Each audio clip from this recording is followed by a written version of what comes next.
নমস্কার দর্শক বন্ধুরা, আমি প্রতিমা কুকিং উইথ প্রতিমা চ্যানেলে তোমাদের সবাইকে আবারও একবার আন্তরিকভাবে সুস্বাগতম। আশা করি বন্ধুরা তোমরা সবাই খুব ভালো আছো, সুস্থ আছো। আমিও তোমাদের মতো ভালো বন্ধু পেয়ে বেশ ভালো আছি।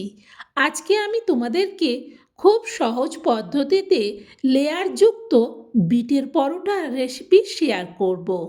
এইভাবে বিটের পরোটা বানালে খেতে যেমন সুন্দর হবে, দেখতেও কিন্তু জিনিসটা ভারী সুন্দর হবে। তাই তোমরা কেউ স্কিপ করো না, পুরো রেসিপিটা প্রথম থেকে দেখো। দেখো, আমি এখানে পরোটা বানানোর জন্যে নিয়ে নিচ্ছি ময়দা। আমি এখানে এই বাটিটার মাপে 1.5 বাটি ময়দা নিলাম, মানে এটা 250 গ্রামের মতো। পরিমাণ মতো লবণও দিয়ে দিলাম, অল্প একটু বেকিং সোডা দিয়ে দিলাম, আর দিচ্ছি চা চামচের মাপে 2.5-3 চামচের মতো সাদা তেল। এবার এই সাদা তেল, লবণ আর এই বেকিং সোডা শুদ্ধ সব কিছুকে বেশ ভালো করে মাখিয়ে নেব। প্রায় আমি মিনিট 4 মতো ময়দাটাকে মাখলাম। দেখো, সুন্দর একটা মুঠি তৈরি হয়ে গেছে, তার মানে ময়দাটা ভালো করে ময়াম হয়ে গেছে। এটা ঢেকে রেখে দিলাম। দেওয়ার জন্যে নিয়ে নিয়েছি আমি 2টো ছোট সাইজের বিট। আগের থেকে খোসা ছাড়িয়ে ধুয়ে নিয়েছিলাম। এখন রাফভাবেই ছোট ছোট টুকরো করে কেটে নিচ্ছি। রাফভাবে টুকরোগুলো করছি কারণ এটা আমি পেস্ট করব। দেখো, টুকরোগুলো হওয়ার পর বাটিতে ভরে দিয়ে দিচ্ছি মিক্সার জারের মধ্যে। এবার এটা পেস্ট করে নিই। দেখো, পেস্ট করে নিয়ে চলে এসেছি। এই পেস্টটা করার সময় এতে কিন্তু একটুও জল দেওয়া যাবে না। জল দিলে তাহলে এটা পাতলা হয়ে যাবে, তখন আমি এই পুরো বিটটা আর ব্যবহার করতে পারবো না। বিটটা পেস্ট করার পর রেখে দিয়ে আগে যে ময়দাটা ময়াম করে রেখে দিয়েছিলাম সেখান থেকে আমি অল্প একটু ময়দা ছোট বাটিতে করে তুলে নিচ্ছি। এটা তুলে রেখে দিলাম। এরপর আমি মিক্সার জার থেকে পুরো বিটের পেস্টটা বের করে নেব।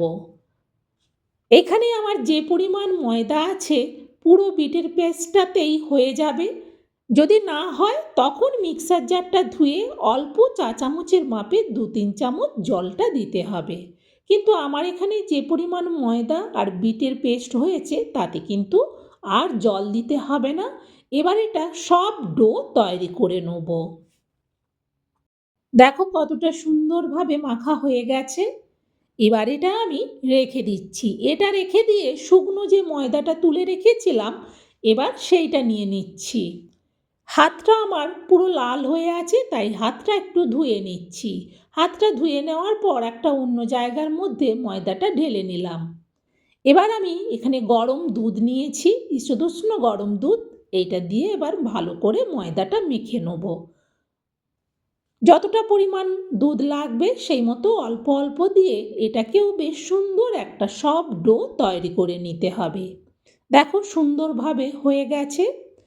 আর আমি এখানে কর্নফ্লাওয়ার আর সাদা তেলের মিশ্রণ আগে বানিয়েছিলাম, সেটা বেড়ে গিয়েছিল, সেটাই এখন ব্যবহার করে নেব। এবার এই বিট দিয়ে মাখা ডোটা আমি বড় বড় ভাগে 4 ভাগ করে নিলাম। বেশ ভালো করে হাত দিয়ে এই লইগুলোকে গোল করে নিচ্ছি। দেখো, 4টেই গোল করা হয়ে গেছে।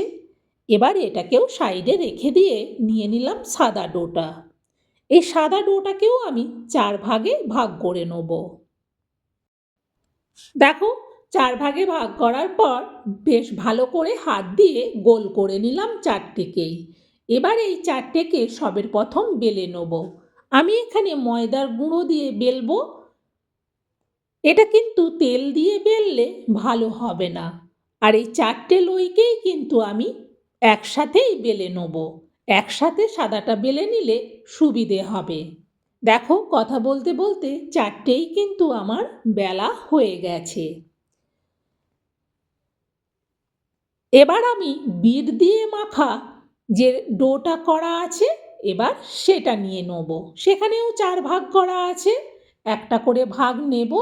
আর এই ময়দার শুকনো গুঁড়ো দিয়ে ভালো করে বেলে নেব। যতটা সম্ভব এটাকে বড় করেই বেলবো। আর তোমরা যদি ছোট ছোট করতে চাও করতে পারো। তাতে কোনো অসুবিধে নেই। এইভাবে বড় করে বেলে নিলাম। আর ওইদিকে যে আমি কর্নফ্লাওয়ার আর তেলের ব্যাটারটা আগের থেকে বানানো ছিল, সেটাই এর উপরে 1 চামচ নিয়ে ভালো করে দিয়ে দিলাম। এরপর এতে অল্প একটু শুকনো ময়দার গুঁড়ো উপর থেকে ছড়িয়ে দেবো। পুরো জায়গাটা জুড়ে ছড়িয়ে দেওয়ার পর একটা সাদা বেলে রাখা পরোটা এর মধ্যে দিয়ে দিলাম। দেখো ভালো করে এটা দিয়ে সুন্দর করে হাত দিয়ে আমি চেপে দিলাম। এরপর এটাকে ভাঁজ করে নিচ্ছি। তোমরা একটু দেখো যে আমি কিভাবে ভাঁজটা করছি। এক সাইড করার পর এবার এই মুখটাকে আবারও এইভাবে ঘুরিয়ে দিলাম। এবার ভালো করে হাত দিয়ে এটাকে চেপে জয়েন্ট করে নিলাম। এরপর আমি একটা ছুরির সাহায্যে মাঝখান থেকে কেটে দিচ্ছি। পুরো হাফ হাফ করে কেটে দিলাম। এরপর একটাকে এইভাবে রোল করে নেব। দেখো যেভাবে ঠিক আমি রোল করছি। এতে করে লেয়ারযুক্ত পরোটাটা ভারী সুন্দর দেখতেও লাগবে, খেতে তো সুন্দর হবেই। একটা সাইডকে তলার দিকে এইভাবে চেপে দিলাম, তারপর আবারও হাত দিয়ে এটাকে চেপে দিলাম। দেখো সুন্দরভাবে আবারও একটাকে এইভাবেই আমি রোল করে নিচ্ছি। আমি এখানে 4 পিস করে করেছিলাম, মোট আমার 8 পিস পরোটা হবে। দেখো একই রকমভাবে সবগুলোকেই রেডি করে নিয়েছি। এখনই দেখো দেখতে কতটা সুন্দর লাগছে। এই সাদাটা রাখার কারণেই কিন্তু এটা দেখতে এতটা সুন্দর লাগছে। এবার এগুলো এমনি পরোটার মতো করে বেলে নেব। অনেক বন্ধু ভাবতে পারো বাবা অনেক কষ্ট। একদমই কষ্ট না বন্ধুরা, দেখে মনে হচ্ছে কষ্ট, জিনিসটা কিন্তু এইভাবে বানালে দেখতে ভারী সুন্দর হয়, খেতে যেভাবে এমনি পরোটার মতো বেলে খেলেও কিন্তু পরোটাটা ভালো লাগবে খেতে।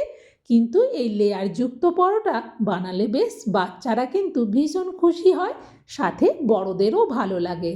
দেখো সবগুলো কিন্তু আমি একসাথেই বেলে নিচ্ছি। সবগুলো একসাথে বেলে নিলেই কিন্তু আমার সুবিধে। তোমাদেরকে আমি আরও একটা বেলে দেখাচ্ছি। এইভাবে ঝটপট করে বানানো হয়ে যায়। বাড়িতে কোনো গেস্ট এলেও যদি এইভাবে লেয়ারযুক্ত বিটের পরোটা বানিয়ে দাও, তারাও কিন্তু ভীষণ প্রশংসা করবে। দেখো সুন্দরভাবে বেলে নিচ্ছি। এই সাদাটা দেওয়ার কারণে লেয়ারটা বেশ ভালোভাবে বোঝা যাচ্ছে। এই সাদাটা না দিয়ে এমনি বানালেও কিন্তু লেয়ার পরোটা হতো, কিন্তু তখন ভালো বোঝা যায় না। দেখো সবগুলো একসাথে বেলে নিয়েছি। এবার এগুলোকে ভেজে নেব। আর এইভাবে যে বেলে রেখে দিলাম, এরকম বেলে রেখে দিলেও কিন্তু একটার গায়ে আর একটা জড়াবে না। চলো এবার দেখো প্যান বসিয়ে দিয়ে তাতে দিয়ে দিলাম তেল। এই যে তেলটা দিলাম, এই তেলেই কিন্তু সব পরোটাগুলো ভাজা হয়ে যাবে। প্যানটা একটু ভালো করে কিন্তু গরম হতে হবে, যাতে তেলটাও ভালো করে গরম হয়। তারপর দিয়ে দিচ্ছি একটা করে পরোটা। এখানে কিন্তু একটা করেই আমি ভাজবো। দেওয়ার 2-3 মিনিট একটু অপেক্ষা করতে হবে। একটা সাইড হওয়ার পর দুটো খুন্তি দিয়ে এইভাবে ধরে উল্টে দিতে হবে। এইভাবে এদিক ওদিক করে সব পরোটাগুলো ভেজে নেব। এখনই দেখবে দেখো কতটা সুন্দর লেয়ারটা এখনও বোঝা যাচ্ছে। আর এই পরোটাটা খেতে এত ভালো লাগে, এটা খেতে কোনো তরকারি বা কিছু লাগবে না, এমনিই খাওয়া হয়ে যাবে। দেখো একটা ভাজা হয়ে গেছে। একই রকমভাবে সবগুলোকে ভেজে নিচ্ছি। বন্ধুরা এইভাবে লেয়ারযুক্ত বিটের পরোটার রেসিপি আমি তোমাদেরকে শেয়ার করলাম। তোমাদের কেমন লাগলো সেটা অবশ্যই কমেন্টে বন্ধুরা জানিও। ভালো লাগলে একটা লাইক দিও। তোমাদের একটা লাইক আমাদের রেসিপি শেয়ার করার উৎসাহ অনেক গুণ বাড়িয়ে দেয়। তোমরাও এটা শেয়ার করে দিও, যাতে এইভাবে বিটের পরোটা লেয়ারযুক্ত বানিয়ে সবাই খেতে পারে। বন্ধুরা আজকের মতো রেসিপি শেষ। তোমরা সবাই ভালো থেকো, সুস্থ থেকো, আর এভাবেই আমাকে তোমাদের ভালোবাসা দিতে থেকো। আর আমিও আমার জানা রেসিপিগুলো নিয়ে তোমাদের কাছে চলে আসব। তোমরাও সেগুলো দেখে খুব সহজেই বাড়িতে তৈরি করে খেতে পারবে। আশা করি আমার রেসিপিটা তোমাদের ভালো লাগলো। আবার অন্য দিন অন্য রেসিপিতে দেখা হবে। বিদায় বন্ধুরা।